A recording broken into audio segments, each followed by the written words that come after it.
Bonjour et bienvenue dans la leçon 5, qui sera la dernière leçon de ce module, et où nous verrons comment maintenir votre stratégie en vie.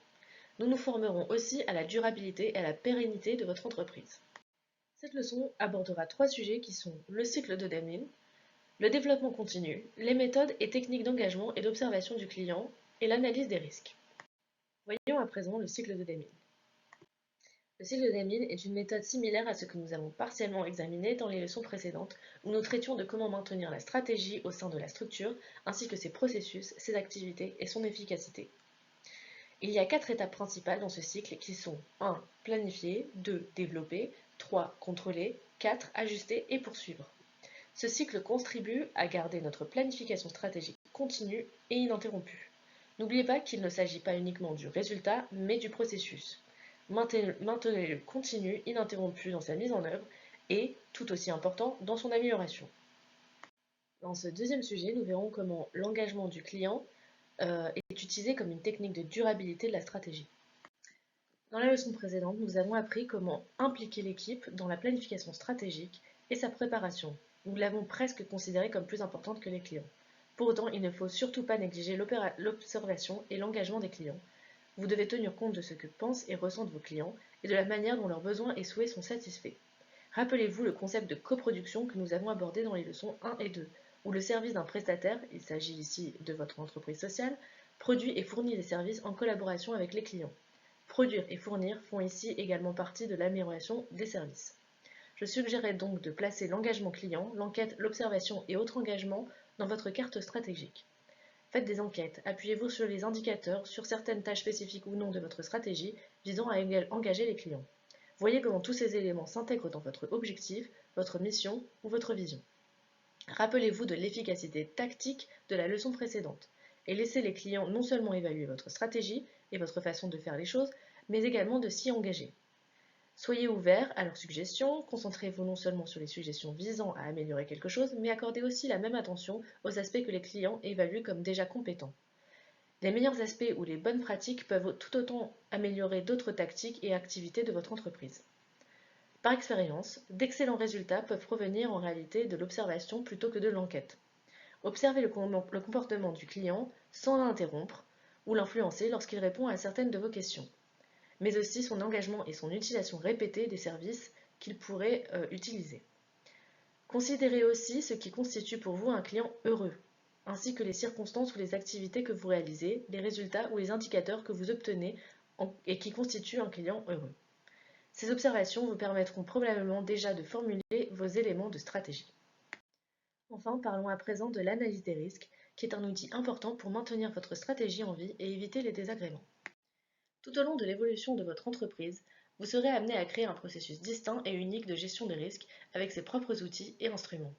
Mais pour l'instant, je vous suggère, ce qui vous apportera une plus-value, de lier votre analyse des risques à votre analyse SWOT, que nous avons déjà vu précédemment. Portez une attention particulière aux menaces, ce sont les risques auxquels vous êtes confrontés dans le présent. Élaborez un plan afin d'éviter ces menaces, et parfois vous pourrez utiliser vos forces afin de les résoudre, et parfois ce sera vos opportunités. Faites de cette analyse une structure interdépendante. Une fois que vous avez élaboré un plan pour éviter les risques dans vos activités, engagez les gens à y participer. L'analyse des risques fait également partie intégrante de la gestion stratégique. N'oubliez pas combien il est important d'impliquer les gens dans la planification et la mise en œuvre des éléments stratégiques. Réalisez une analyse des risques et faites-en une culture de l'engagement. La culture fait référence au travail, étymologiquement cultiver, utiliser. Pensez également à coproduire avec les clients. Ils sont précieux pour identifier vos risques et peuvent également fournir des informations sur la manière de les éviter. Ce qui est toujours mieux de travailler que par soi-même. Dans les leçons précédentes, nous avons mentionné qu'il est important de mesurer l'efficacité, la gestion des risques et l'impact. Allez plus loin et tentez de mesurer ce que vous ne pouvez pas mesurer et ce que vous ne pouvez pas gérer. Mesurez aussi la performance en détail qui peut inclure le temps, les heures de travail, le nombre de ressources, les systèmes à utiliser, les applications. Combien de temps est consacré à une activité, et ainsi de suite. Toutes ces actions sont déjà amplement suffisantes pour votre analyse et votre gestion des risques. En guise d'exercice pour cette leçon sur la stratégie, la durabilité et la pérennité d'une entreprise, je vous invite à réfléchir à ce que vous pourriez changer dans votre stratégie conformément au développement continu du cercle de Deming. Connectez ces changements aux indicateurs, quantifiez-les si possible. Certains indicateurs diminuent ou augmentent à mesure que quelque chose change. N'ayez donc pas peur de changer votre stratégie aussi. Il est utile que vous puissiez identifier quelles sont les circonstances pour lesquelles vous pourriez redéfinir ou redévelopper votre stratégie. La mise à jour de votre stratégie est, comme nous l'avons vu, au centre même de celle-ci. C'est la raison pour laquelle, alors que tant de choses ont changé, dans le domaine socio-économique, la stratégie en tant qu'instrument de développement reste fondamentale car elle est adaptative. Dans ce processus de développement continu et de durabilité, vérifiez toujours si les changements que vous avez mis en place dans vos activités, processus et éléments de mesure correspondent toujours à votre vision et à l'accomplissement de votre mission.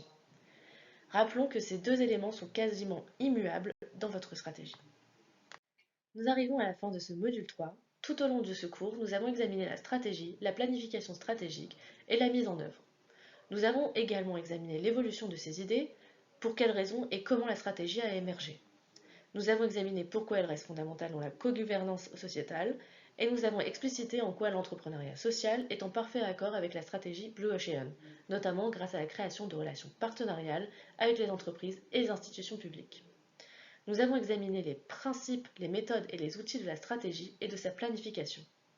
Nous avons examiné la planification stratégique et les spécificités de sa mise en œuvre, y compris le potentiel de durabilité et de pérennisation de l'entreprise dans cette dernière leçon. Je vous souhaite bonne chance dans votre développement d'entrepreneuriat social. Le monde a besoin de vous et j'espère que ces leçons vous ont donné des idées précieuses que vous pourrez utiliser dans la planification de vos idées et l'orientation de votre entreprise. L'objectif est que vous puissiez réaliser votre stratégie, votre mission et votre vision. Bonne chance et nous nous voyons dans le prochain module.